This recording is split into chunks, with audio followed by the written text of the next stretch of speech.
Leader Jeremy Corbyn fired his opening salvo in this election battle today. He talked about a system that keeps hard-working people down while those at the top enrich themselves.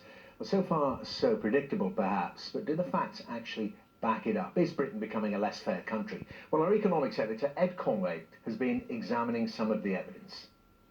Now, by some measures, inequality is higher here than in the rest of Europe. This is the most famous measure of inequality, the Gini coefficient. Basically, the higher these bars are, the bigger the gap between high-income and low-income households. And as you can see in terms of the gross numbers, so before we get taxed or receive benefits, the UK is one of the most unequal countries in Europe. But what about when you factor in taxes and benefits? Look at this. Look at where that bar goes. It goes down here. The UK moves down the table. In other words, the effect of the government's tax and welfare system is to pull down inequality of your actual take-home pay, making Britain round about mid-table in Europe. To put it another way, Britain already has a progressive redistributive tax system. Here's another way of looking at it. Imagine this pie is the total amount of income tax collected by HMRC. How much would you imagine is paid by the top 1%? Here's the answer.